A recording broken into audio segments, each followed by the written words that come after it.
Hello, my name's Amanda Almand. My husband is Clint Almand. We both go to Central. We have kids in the preschool ministry. They are 3 and 1. You may have seen us around.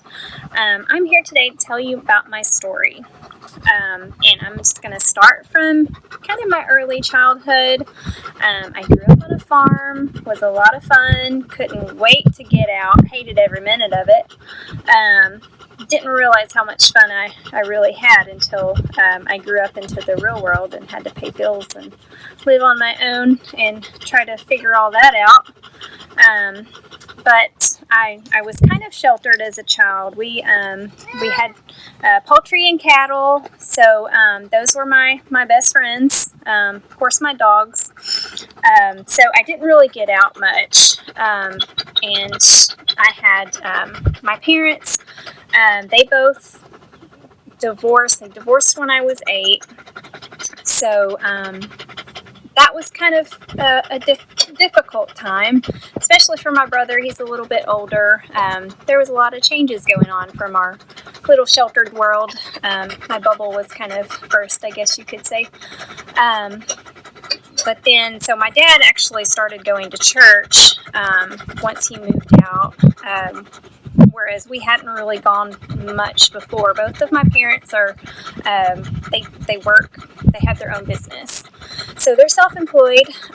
They work, a lot of hours, especially my mom. And so we didn't really go to church a whole lot. We had a church literally right across the street from us. But we would just go on occasion. I remember walking over there. But there was a bunch of older people. My grandmother went to that church and so, my brother and I were the only kids. So we didn't go a whole lot, didn't really feel connected to it. It was just something that we did. Then my dad started going to church, and we started going as well. But there was a big church, Unity Baptist in Hope, and there were kids everywhere, and it was so much fun. And he got pretty big involved in it, and so did we. And so we went to church camp. That the next summer I was about to turn 9, and I got saved, and I kind of felt like it's really kind of eye-opening, the whole Jesus is your friend, and he's always your friend, and he'll always be there no matter what. And so I kind of clutched onto that, and it was both of my parents being super busy, and especially once they got divorced, my mom was, double down. And so she was really focused on getting the bills paid and getting everything paid off. So I didn't really feel like I had anybody to really turn to, even though I did. But, as a child, you don't really see these things as you do as an older adult. So it was really kind of, hey, I have a friend that's never going to leave me. And that really changed. It helped me get through my teenage years, get through college, to always have somebody you can just close your eyes and talk to. So I was saved at church camp when I was 9. Of course, as a 9-year-old, didn't really know what all that meant, but it meant that I had a friend in Jesus, and I had somebody to talk to even when I felt like I didn't. So especially going through middle school, working my way into high school, I was always the quiet one, especially I was a little bit, I was always usually the youngest one because my birthday's in August. So I just made the cutoff for school start date. So I was always the youngest. I was always the quietest for the most part, and a little bit awkward. So I didn't really have a whole lot of friends. I had a couple of best friends, and that was kind of as big as my circle got. Never really super popular, and of course you strive for that in your teenage years. So I had a little bit of a hard time making friends. I still do.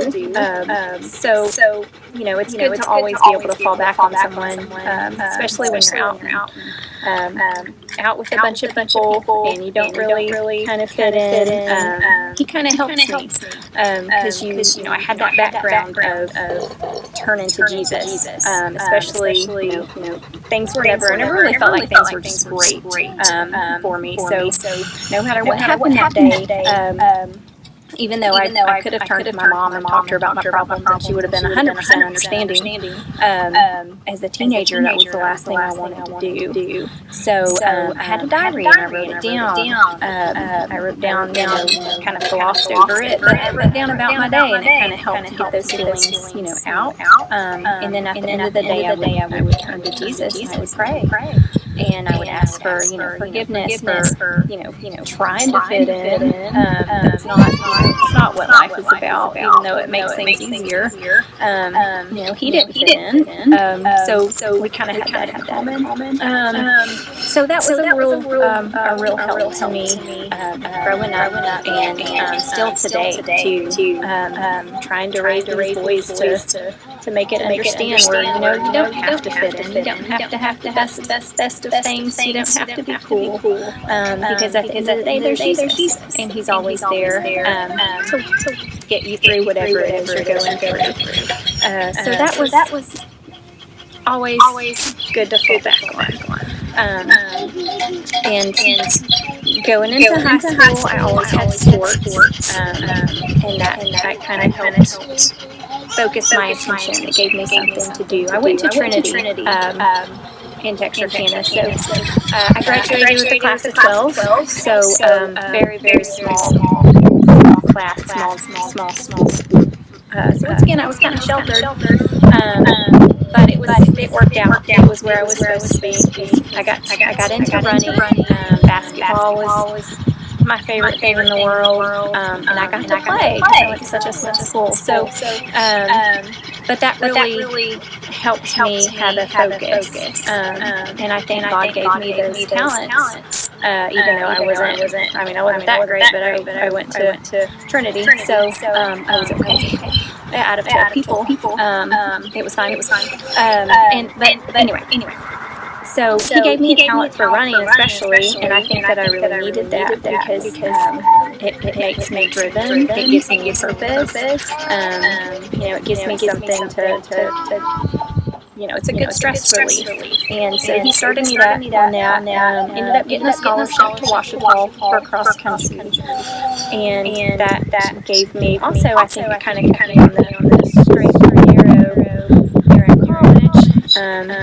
Because I got saved when I was 9. By the time I went to college, I was